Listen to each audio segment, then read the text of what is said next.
পড়াবো আমাজনের জঙ্গলে। আমাজনের জঙ্গলে অমলেন্দ্র চক্রবর্তী উনি এটা লিখেছেন। আমাজন একটি কিসের নাম? আমাজন একটি নদীর নাম। এই আমাজন নদী হচ্ছে পৃথিবী বিখ্যাত একটা নদী। এই নদীর দূর পাশে তীরে যে জঙ্গলে বিরাট ভয়ানক জঙ্গল। এখানে এমন কোনো বিপজ্জনক প্রাণী বা ইয়ে নেই, সাপ এই ধরনের নেই যে তুমি কল্পনা করতে পারবে না। জলের ফলে এবং সাধারণত আমাজনের একটা ভয়ঙ্কর পরিস্থিতি।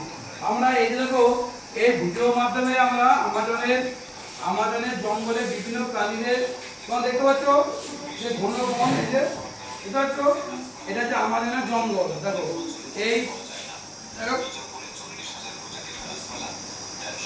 শোনো বলছে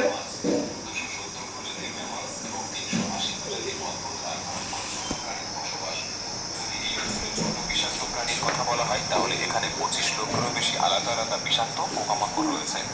এই জঙ্গল বাইরে থেকে যতটা তাহলে আমরা কি বুঝতে পারছি, আমাজনের জঙ্গলের ভিতরে যে সমস্ত প্রাণীরা বাস করে তাদের একটা ছড়িয়ে যায়, তাই তো?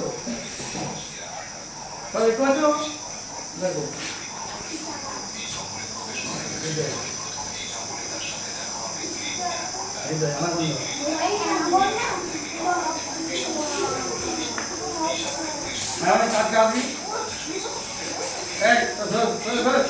এই পাশে বল, এই পাশে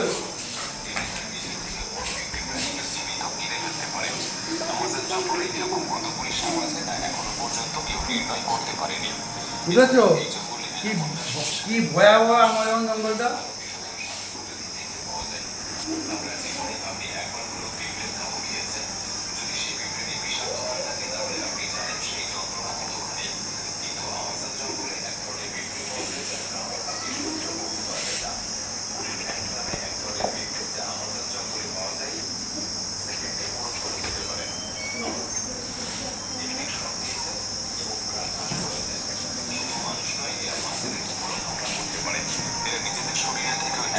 ওজনের বেশি প্রাণীর উপর হামলা করে থাকে। এদের সামনে যেই হোক না কেন একটি ইলেকট্রিক ঝটকা নিমেষেই তাকে মেরে ফেলতে পারে। বিশেষজ্ঞরা মনে করে যে এই ইলেকট্রিক ইলের 860 ভোল্ট দ্বারা একটি প্রাণীর নার্ভাস সিস্টেম সহজেই বন্ধ হয়ে যেতে পারে। মার্টি ক্রিস্টেল নামে একজন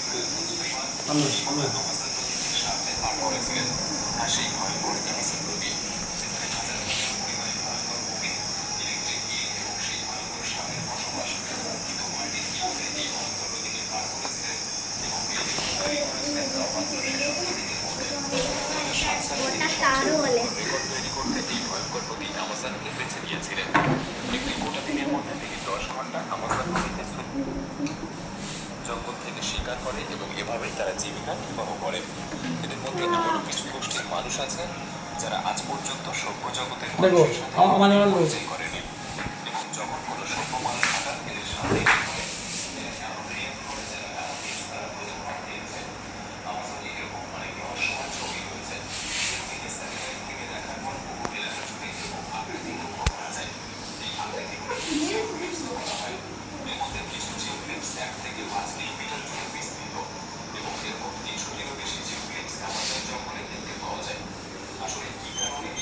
বুঝেছ যে আমাজন জঙ্গলটা আমরা পড়ছি, যিনি লিখেছেন অমলেন্দ্র চক্রবর্তী, সেটা কত ভয়াবহ কত বিপদ ছিল সেখানে লেখক ওখানে গিয়ে হারিয়ে গিয়েছিল। যে আমাজনের একটা ছেলে ওই জঙ্গলের ছেলে উপাস দেখা হয়েছিল, তাই না? ঠিক আছে, তাহলে আমরা এই পর্যন্ত রইলাম। ভারত লক্ষ্মী, এটি একটা গান, বুঝেছ? এটা ভারত বিখ্যাত একটি গান। এই গানটি লিখেছেন অতুল প্রসাদ সেন, ঠিক আছে? এই আমাদের একটা ও ঠোকো ভারত লক্ষ্মী, ভারত আমাদের মা, দেশ আমাদের মা, এই দেশ আমাদের লক্ষ্মী এবং এই দেশকে নিয়ে আমাদের এই গান, দেশের মানুষকে জাগরণ করার জন্য এই গান বলা থাকো। ও ঠোকো ভারত লক্ষ্মী, ওঠো আজি জগত জনপূজ্যা, দুঃখ দৈন্য সব নাসি, কর দূরিত ভারত লজ্জা, ছাড় সজ্জা, কর সজ্জা, পুন কমল কনক ধন সাহায্য। এটা একটা গান আছে, গানটা আমরা এখানে আমরা সাউন্ড মাধ্যমে আমরা শুনবো।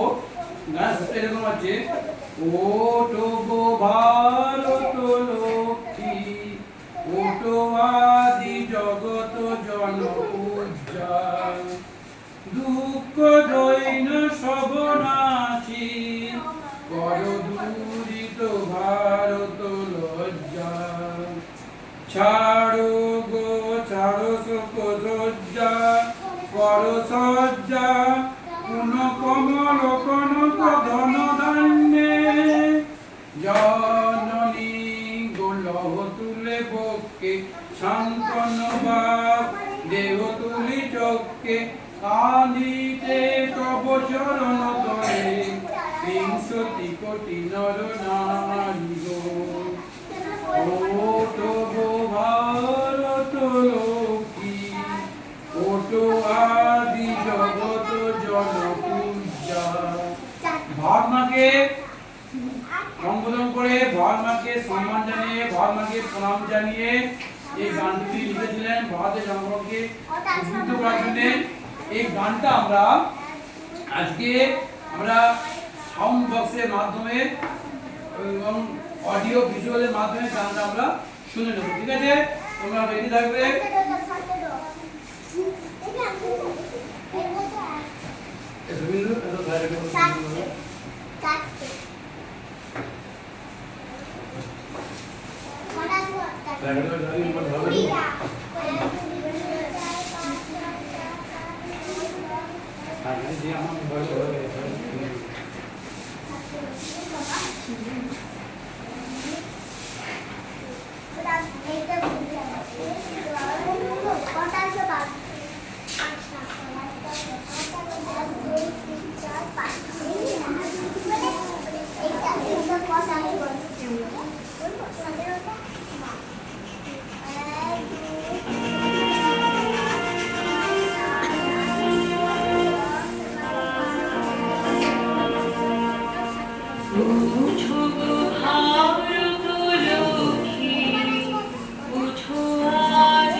এখন গাইবে না।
ক্লাস তোমাদের ক্লাস 4-তে 78 মানে আলাদা আলাদা একটা নাটক আছে, নাম হচ্ছে আলো, বুঝেছো? এটা হচ্ছে নাটকের নাম আলো, লিখেছেন লীলা মজুমদার। তোমার নাটক তো শুনেছো কি? নাটক দেখেছো কোথাও? যাত্রা দেখেছো? নাটক তো আজকাল কোটা হয় কি দেখো নাই মনে হয়। তো আমরা আর কি নাটকটা আমরা পড়েছি অলরেডি, আমরা আমরা আমরা ইতিমধ্যে নাটকটা পড়ে ফেলেছি।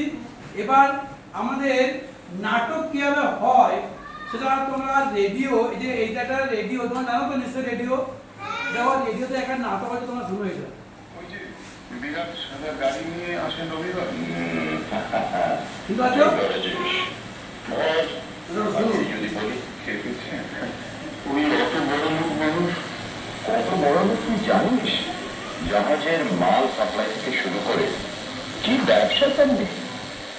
এখানকার নুন তৈরির সবচেয়ে বড় বড় কারখানাগুলো তা ওদের এই জেলেদের মধ্যে নাটক হচ্ছে এখানে যেমন আছে না, আমি এখানে আছে ট্যাক্সি আছে, স্তম্ভ আছে, জানো? তারপরে তোমার মাস্টার মশাই আছে, তারপরে এখানে বিড়াল বিড়াল আছে, সব বিভিন্ন অংশগুলো করতে নাটক থেকে তেমনি একটা নাটক এখানে হচ্ছে। শোনো, আমার নাম করে যাবি তো? অফিসটা চিনিস? তা তো চিনি, কিন্তু আমি সেখানে গেলে গিয়ে দেখা একবার। আমি ধার্মিক খ্রিস্টান, আমি বলছি ও তোকে ফেরাবে না। বলছেন আপনি আমি যাচ্ছি, তবে ওর মতন মানুষ আমি খেয়ে তো ফেলবো না তোকে, ঘুরে আয় না একবার। ঠিক আছে, যাবো, আসছি তবে। Good luck, good luck my dear son.